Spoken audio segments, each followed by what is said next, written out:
was a whole page where he was just like, the best answer to like why walk is because I enjoy it. Yep. Right?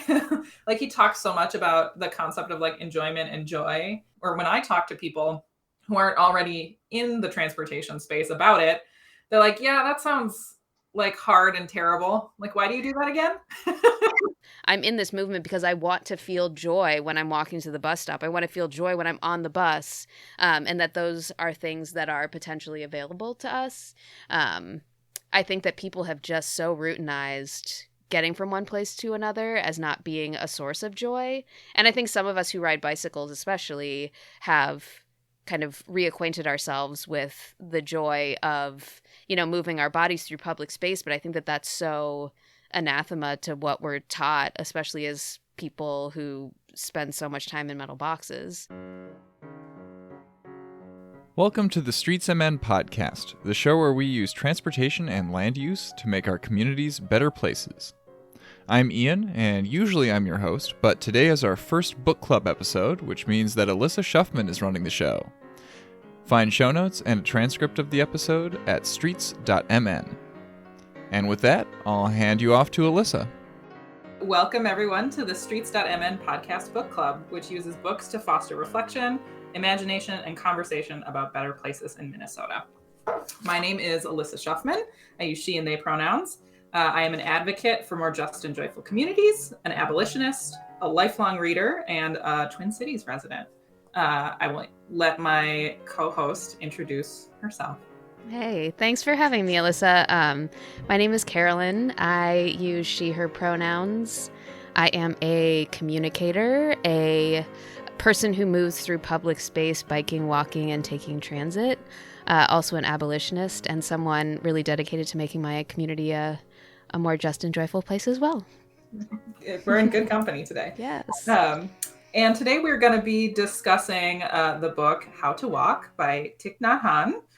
It is an introduction to mindful walking. It talks about how mindful walking can be a way of accessing joy, wonder, resistance, and embodiment. So I'm really excited to talk about this book, in particular with Carolyn, and we will all learn more about why as we go through the discussion today.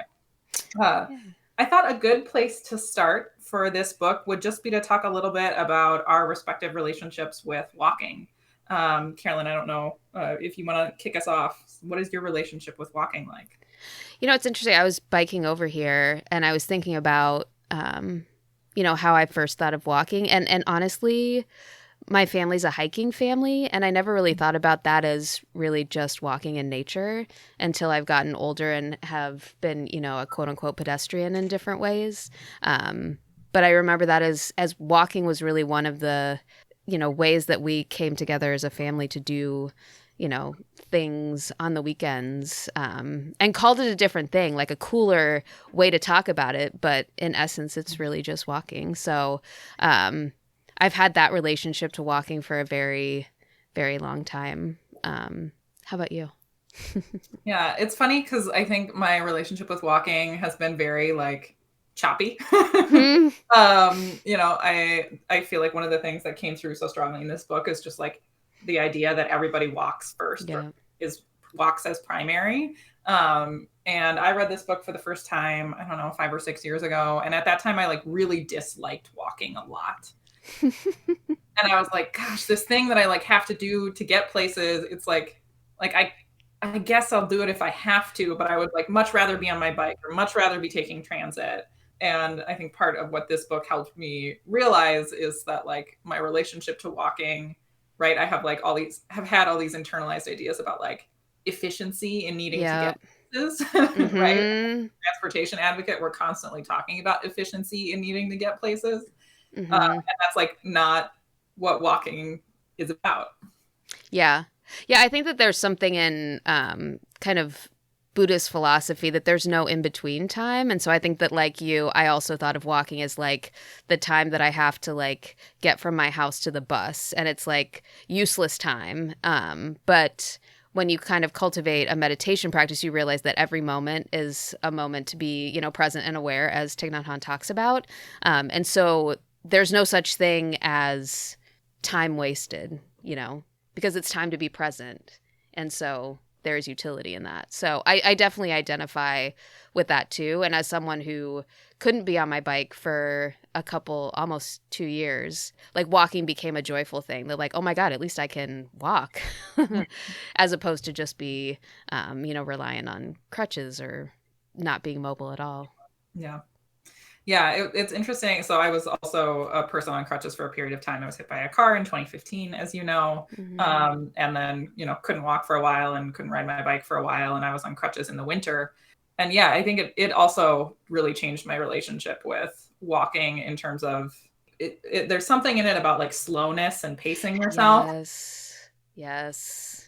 Where, and this also goes back to this idea of efficiency, right? Where we're just like it's hard for me as someone who is not like a practicing Buddhist, right? To cultivate that level of like slowness to access the joy of just being like, oh, I'm here. Yeah. I'm walking and doing a thing. Yep. Yeah. I remember when so I was hit by a car in 2020 and had, 2 different surgeries. So I had to essentially relearn to walk 3 times. And it's very analogous to what you get taught around walking meditation when you're doing PT to relearn how to walk. And the strange delight, honestly, when you really think about heel, feeling all of your foot kind of, as Thich Nhat Hanh talks about, like kissing the earth, like there's kind of an ecstatic experience that can happen from that. That sounds really dramatic, but especially when you're relearning how to walk and realizing what an incredibly marvelous thing it is that we were able to do this thing and able to get from one place to another. So yeah, and there's a lot of sensations in walking that I think, from a pedestrian context, we never end up exploring. And I think part of it is because we create, public spaces that are completely unwelcoming to pedestrians. And so we just want to get to wherever we're going and be done with it. But there's a lot of things about the physical aspects of walking. Even just, I've noticed this more recently too, because I've been, again, trying to be more grateful for just being able to walk when I can. Just feeling, we think that we talk a lot as bicyclists, feeling the wind on your face or, that sense of momentum, but you can feel that when you're walking, if you're present to it. You can feel the air and wind on your skin in just as blissful a way, but we just discount it as kind of throwaway time. So yeah, one of the things that I wrote down to myself as a thought of digesting this book is it doesn't feel good to exist in a lot of our public spaces, right? And we are not wanted, and we is a variable definition, right? It's you can think about that from the lens of racism or classism or the modal hierarchy, right? But there are very few people who are wholeheartedly welcome in most of our public spaces. And that does lead to this sense of why would I walk and be outside and be in this place where I am not wanted to degrees or by certain people. Yeah. Yeah. And I mean, to put on my Buddhist hat for a second, that's something that we talk about a lot as Buddhist practitioners, is being present with what is. And so being present with, the noise or having to be hypervigilant about cars or being surveilled, things like that. These aren't pleasant things, but we can't, exist, especially in social change contexts, if we're not actually in contact with what's actually happening. So there are definitely, these blissful aspects of walking, but I think Thich Nhat Hanh would also argue that being present with the issues that are barriers, that are uncomfortable. Buddhism was huge about, the world and our existence. There is going to be suffering, and we make ourselves suffer more when we try to turn away from that and pretend that it's not happening, or that it's our fault that we're suffering. So yeah, public spaces that are engineered in ways to be uninviting in so many ways, and just not necessarily just meeting that with, this is an uncomfortable experience, I'm going to turn away and not walk, but actually meeting that experience and saying, well, what can we do as a society to change that? So yeah, which I think relates so strongly to why part of the reason that this book came to mind for me as like a book that felt worthy of discussion as part of like the streets.mn book podcast, right? Because like on its face, that's a space that is about advocacy, and this is like how to walk. Mindful walking meditation guide is like not an advocacy book, but I don't know. I think what you've articulated so well is like this tension that I just kept thinking about as I was reading through, you know, the meat of the book, the like section where it was like notes on walking, right? Yeah. Which is just this idea that like the present, right? Like so much of what mindful walking is like being present and being embodied in the now, and not being sort of overwhelmed or pulled toward the past or the future, right? Like things have to happen in the present. The present is where you exist. Yep. And also that like advocacy is by its very nature, like about the future and about the past, right? Like we look to the past to see like what happened, how we got to the place where we are, how we right the systemic wrong or the specific wrong.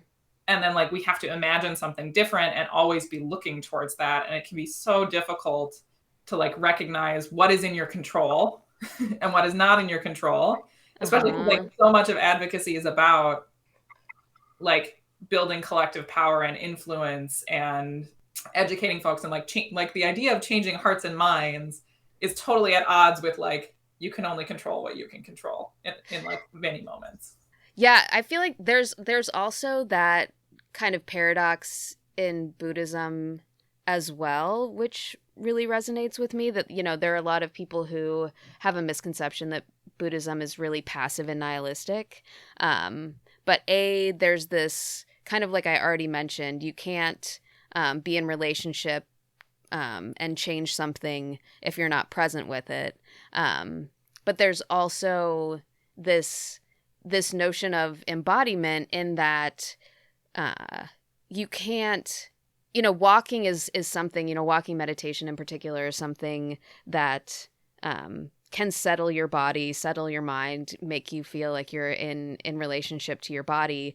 And there's a lot of teachings around, you know, we're always acting outside of our bodies. Like when we're not in tune with and living inside of our actual bodies, we're not acting in skillful ways. We're not acting with wise intention. We're not acting in ways where we can, you know, organize with other people, build power, you know, be good anti-racist if we're living outside of our body. Like it's just fundamentally impossible. And so that's one of the things that this helps us do is act, being in the present and thus being in our bodies allows us to be able to, you know, acknowledge in a skillful way what's happened in the past without feeling defensive, without having to turn away from it, and then also have the capacity to work together to create something better. And if we're never in our bodies, that's never possible. Or it's possible, but it leads to a lot of intra-movement fighting and triggering other people's traumas. And so,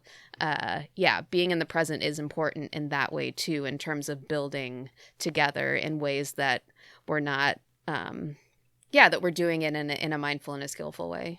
Yeah, there's something in the book, there's a sentence that really struck me. And so he had this little anecdote around, it's called Walking on Capitol Hill. He talks about like walking with staffers for Congress and elected folks and like encouraging them to use mindful meditation as they're walking from their office to the place where they cast their vote. And he uses the phrase, he says, they say they can survive better in their environment. Yeah. Practice. And I don't know, that phrase survive better feels like it relates so strongly to some of the things that you were just talking about in terms of like, yeah, we can't, if we're not embodied or present, like we can do the work, but it's going to be like much harder. Like we can survive better if we're like here and present for the work that we're trying to do. Yeah, and we can act in ways that are more aligned with our values instead of just acting from, you know, trauma energy or habit energy. There's something, I counter your quote with another quote from the book, and this is in Imprinting on the Earth, where he says, when we walk, well, okay, I'll start from the beginning. We walk all the time, but usually we only walk because we have to, so that we can get to the next thing. When we walk like that, we print anxiety and sorrow on the earth. We have the capability to walk in a way that we only imprint peace and serenity on the earth. So to me, that's something that I'm working with a lot, especially honestly as a white-bodied person in a lot of BIPOC spaces. Like, what is the energy that I'm coming into this space with? And is it an energy that's connected to my best, most skillful self? Or is it just the random energy that I'm, blowing in with today? And so I think that walking is one of those things that can really make you feel grounded in a very physical, tactical way, which is why walking meditation is such a part of meditation practice. Like when you go on retreat, basically all you do is sit and walk, sit and walk, sit and walk, sit and walk all day long, like 45 minutes each thing. But it's so helpful in creating that sense of grounding. So, and we do it all the time. We do it when we go to the bus. So how cool is that? Yeah, it is. There's a couple really good little like transportation nuggets throughout this book that I really, really appreciated. There was something you said, it sparked something else for me around, like, you didn't use the word frantic, right? But when I think about I was searching for that word.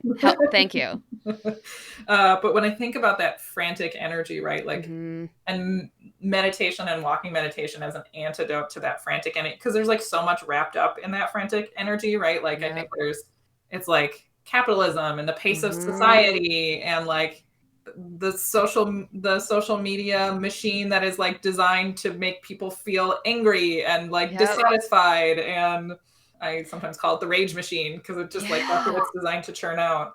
And I think it's just like so incredible to think about like walking, this basic thing that most of us are like taught how to do at a very young age and we don't even think about, right? When I like try to think about the idea of like what is walking and how all of the like orchestra of my body parts work together to make that happen so I don't fall over, I like almost fall over, right? It's one of those things when you start thinking about it. I don't know, it's just like kind of magical. And the idea that like walking and being present with walking can be an antidote to all these like big societal level challenges that like filter down and sort of, I don't know, like a lot of them ruin my day, right? Like I love Twitter and I'm like, I wish I hadn't done that. Yep. Yeah. And I mean, I love that notion of slowness too, because I think that that's something that, we as people, I don't know, maybe a lot of people who listen to this podcast don't drive, and it takes us longer to get places.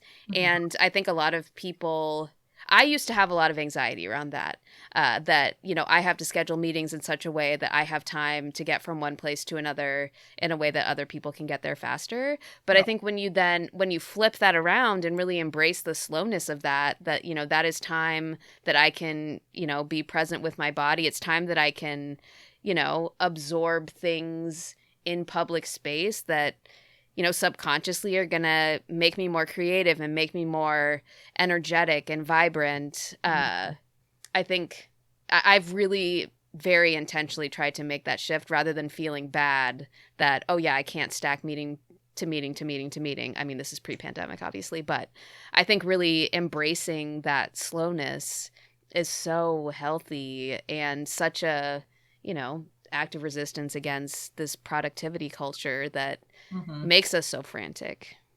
Yeah. I feel like I want to shift gears a little bit to talk about like the theme of joy in this book, because it just was like, it was everywhere in this book, like not every page, but almost every page. It was like there was a whole page where it was just like, the best answer to like why walk is because I enjoy it. Yep. Right?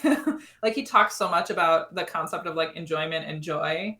And I think like you and I have had previous conversations about like joy in movement spaces. And I think the transportation space and like is, like the space that I'm in, but like all of the spaces that are, transportation, housing, safer streets, all the different things, right? Like I think are often so like any other movement space, right? It's not unique to this space, like so caught up in the urgency and the stakes of everything. And it is like kind of burnout and exhausting. And when I talk to people who aren't already in the transportation space about it, they're like, yeah, that sounds like hard and terrible. Like, why do you do that again?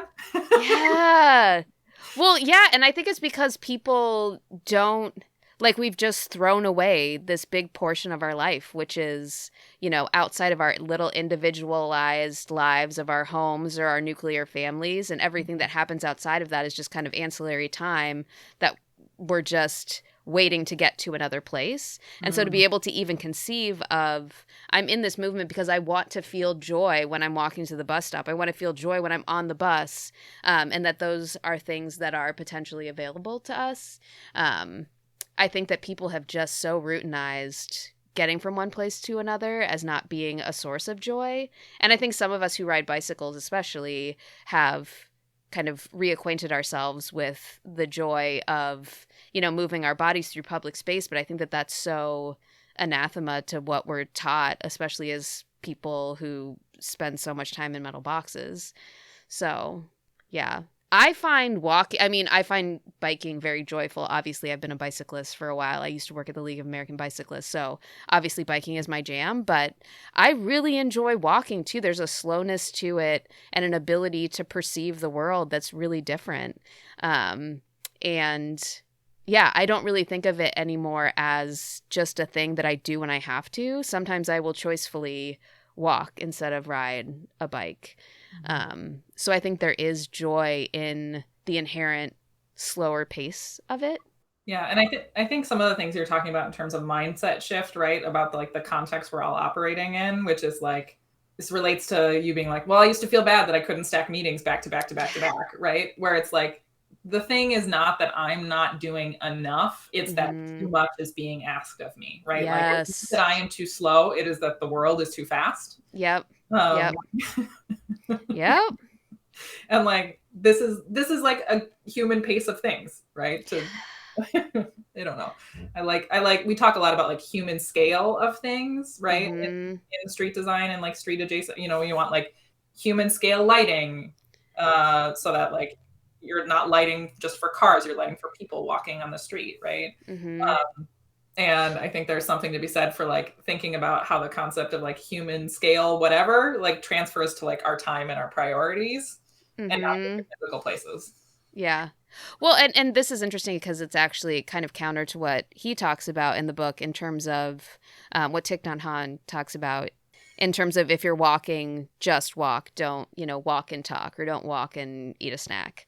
But I also think that, from my experience, walking also connects me to people in a different way than bicycling. Like bicycling, it's kind of you make a choice to ride with another person, but walking, you're just organically in space with people. And I think that we're also, so segmented in our societies. We're moving from place to place in individualized boxes. We're in, single family homes. So I think that walking kind of creates this spark of joy of talking to someone I would never talk to otherwise. And yeah, experiencing other humans at, that human level scale, because it's just me and my body and you and your body walking down the sidewalk. And that's like about as human scale as you can get. So I also really appreciate that as well as a like feeling part of my community, Yeah. I mean, that's like when we talk about like more just and joyful communities, yeah. That's what I want. That's what the thing that happens, it doesn't happen as often for me when I'm walking. It happens more when I'm biking, and used to happen when I like rode regular bus routes more.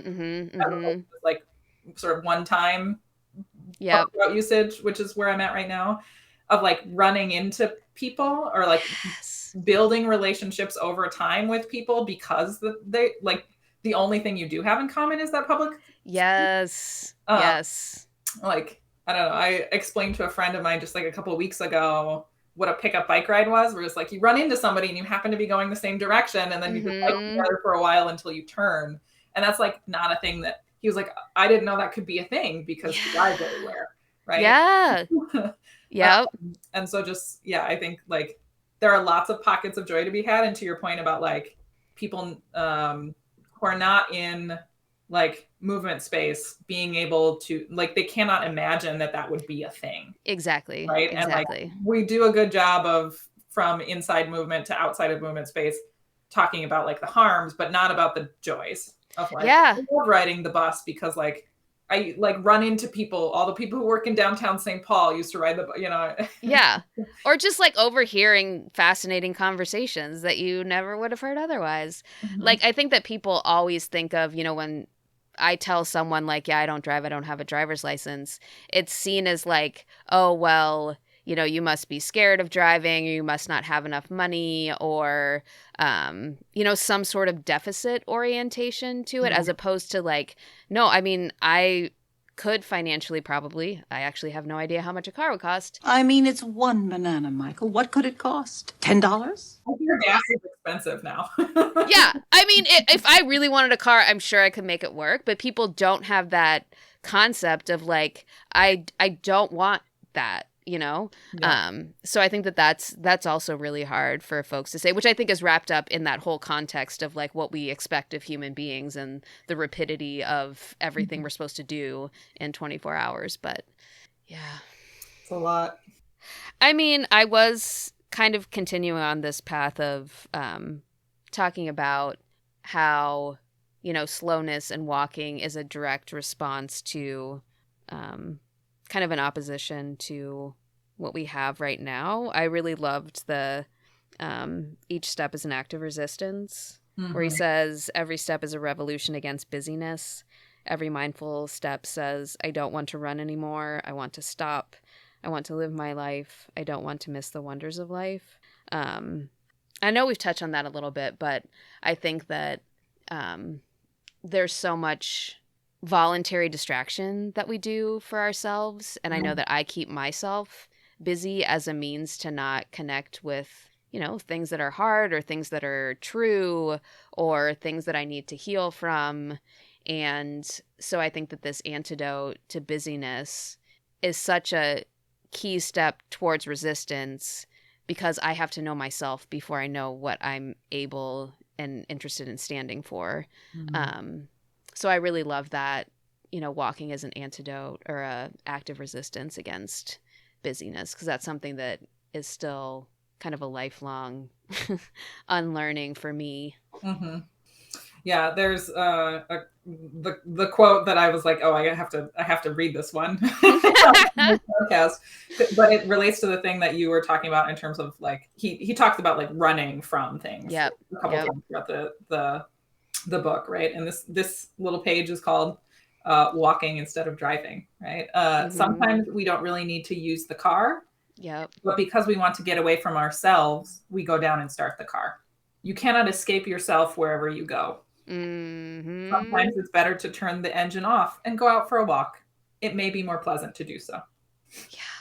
Or it might suck, but ultimately it's what you need to do. It's probably maybe not pleasant, but that's also a reason to do it. Yes, it is. Yeah. I appreciated the may. It was doing a lot of heavy lifting in that description.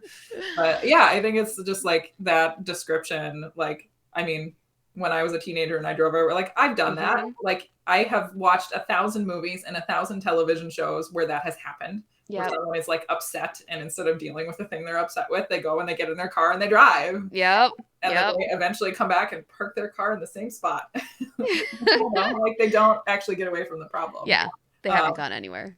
Yeah. But I just like that to me just felt like so insightful and very like resonated with both my personal experience and then also the way that we like have centered car usage in media. Like it's sort of this, right. I don't know that anybody who's writing that scene is like, and then this person gets in their car because they can't deal with the problem. Like maybe they're very smart and that's what they're thinking about how they're constructing that scene. But it's just like one of those things in the societal, like our collective consciousness that just like emerges over and over again.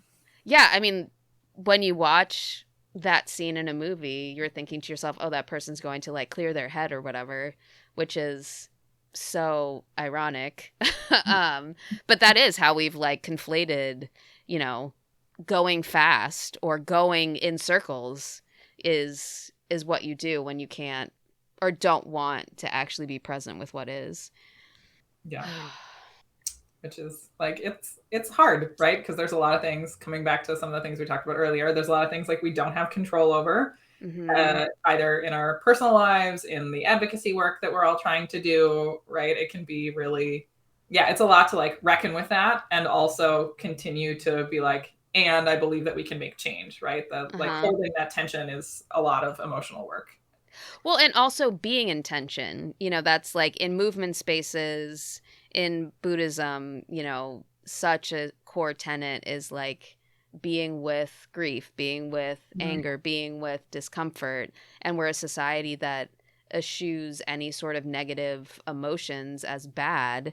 And so, of course, we're not solving problems if we're not able to actually feel and acknowledge in really embodied ways what's wrong to give us the motivation to create what's right, from a place that is coming from truly grounded values.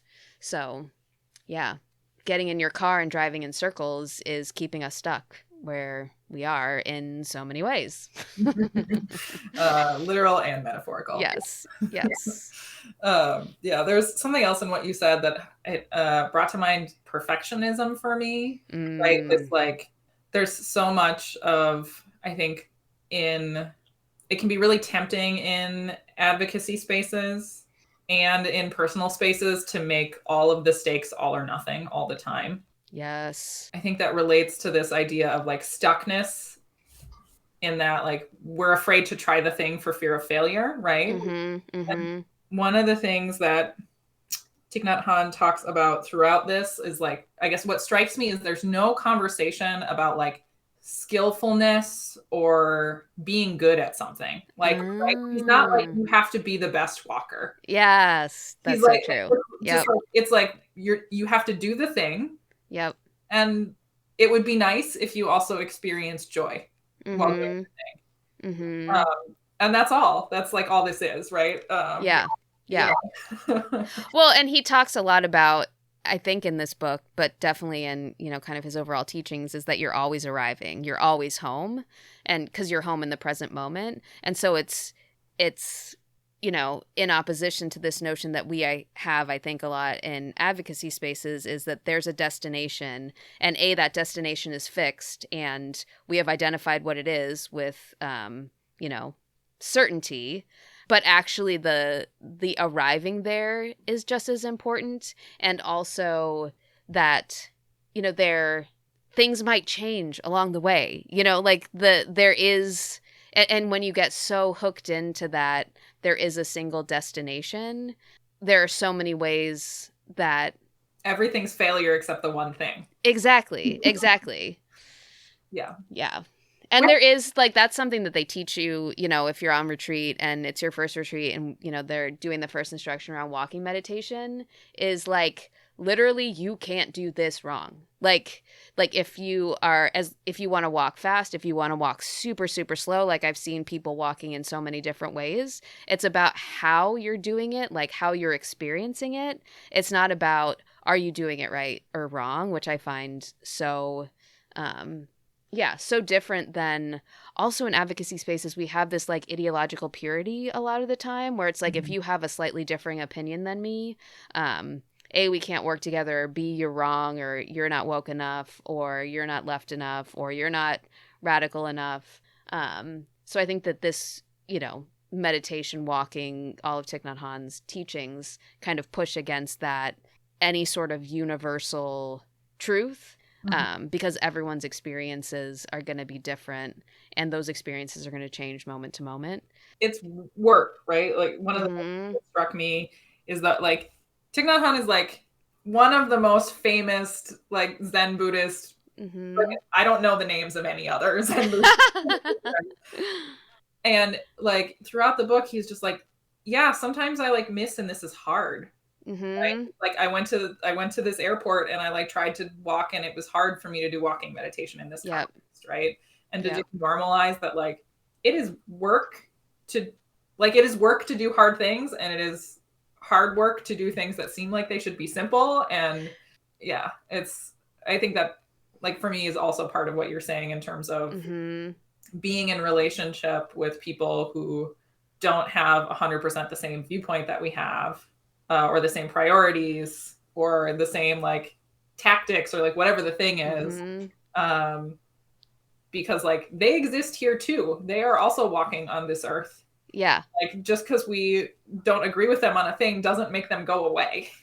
Well, and also they're not a fixed thing. They're walking too. They're going to be in a different place in the next second. So we also can't presuppose that we're all, you know, this is another, like, I won't go too far into this, but, you know, like in Buddhism, there's also this concept of no self, and not because we're nihilistic and we think that we don't exist, but like, there's a belief that we are always changing. The Elissa and Carolyn that are sitting here right now are going to be different. Like, I'm already different than when I said my name, however many seconds ago. And so creating the space and the grace to be interacting with people in ways that recognize that we're all flawed and dealing with a society that's fundamentally unjust, but also a human experience that is hard, and no matter how you cut it. So I think that that's, you know, such a valuable teaching, that, yeah, especially Thich Nhat Hanh, who I think has become such a household name because he teaches in such a simple way, and not simple to be, you know, not in a negative context, but in a way that so many people can understand, and not in some sort of, you know, I'm this, you know, practitioner who's, you know, transcended all of the hard things in life. And I think just like one thing that also brought up for me was actually last night, at Common Ground, shout out Shelley Graff, who's one of the co-leading teachers there, was talking about intention and the distinction between like intentions and goals. And I think in advocacy spaces, we have goals and we feel like, okay, we didn't hit that goal, we failed, as opposed to like having an intention of, I have an intention I actually do have an intention for this podcast to not swear.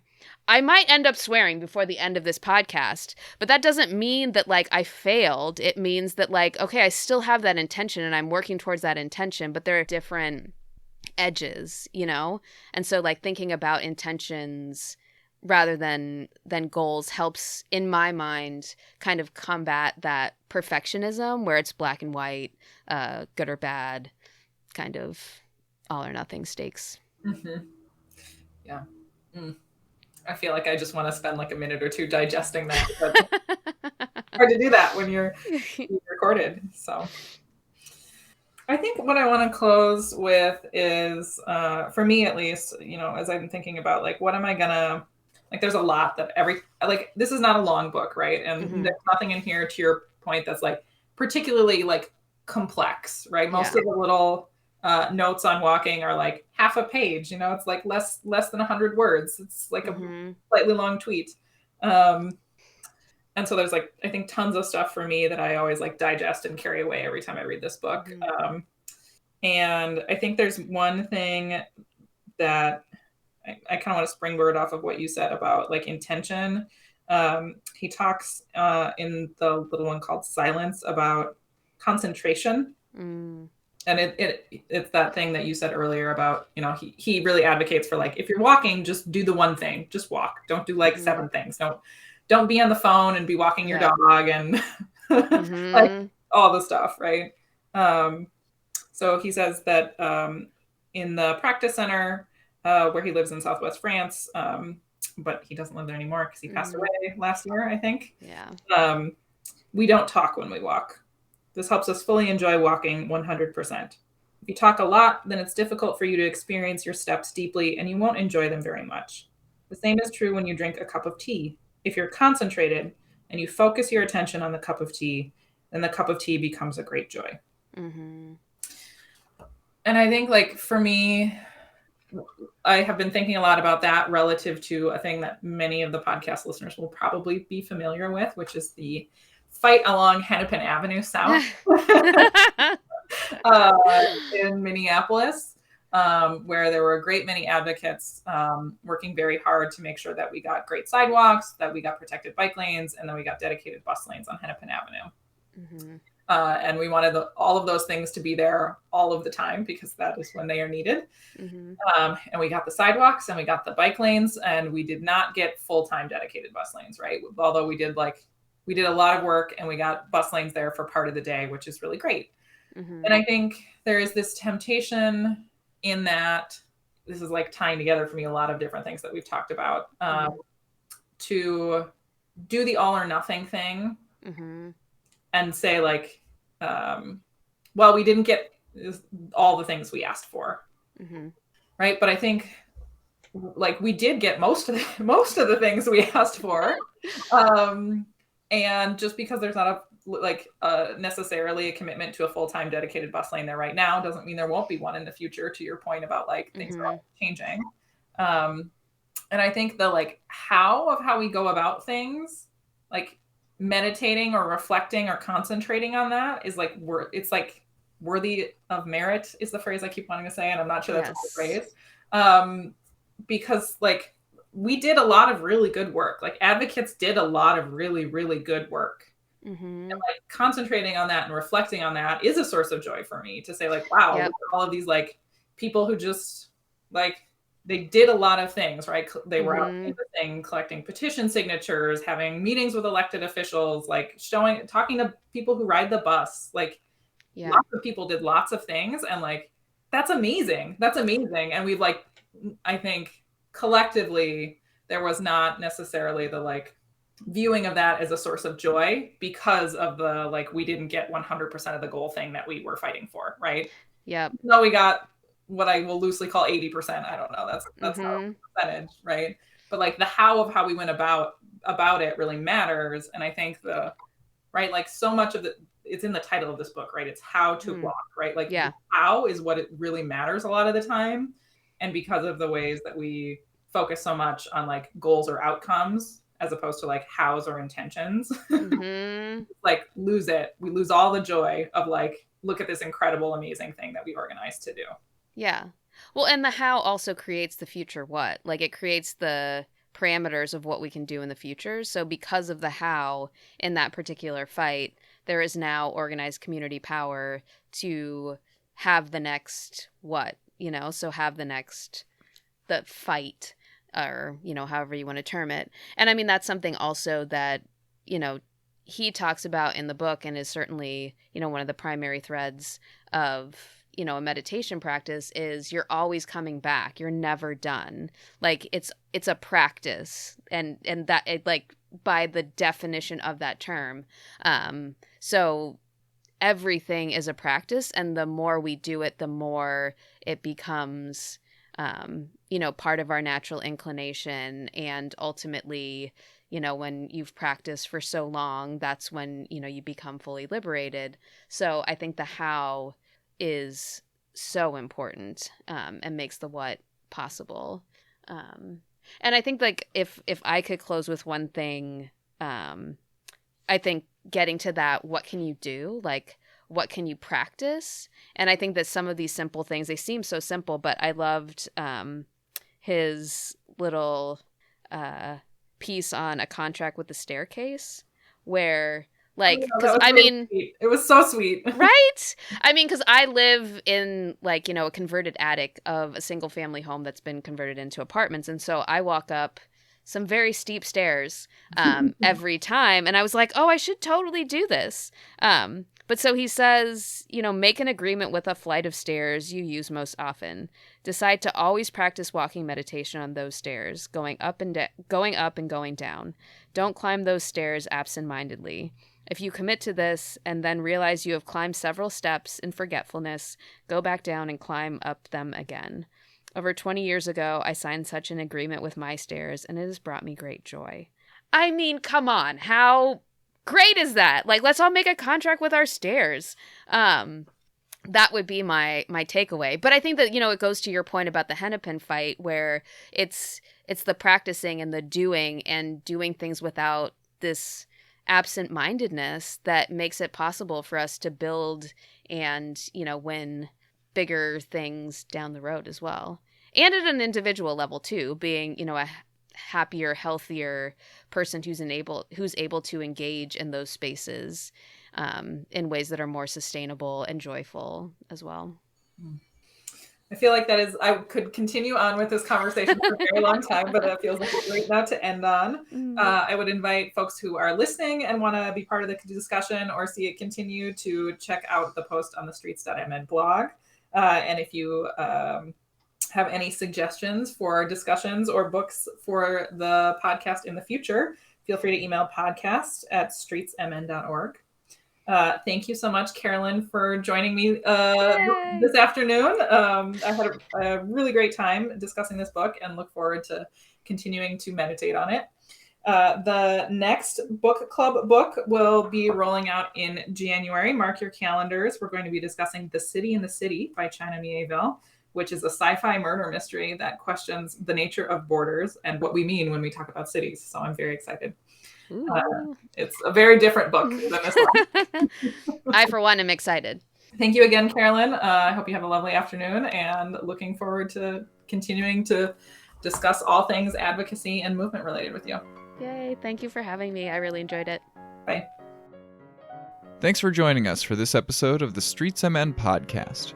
This show is released under a Creative Commons Attribution Non-Commercial Non-Derivative license, so feel free to republish the episode as long as you're not altering it and you are not profiting from it.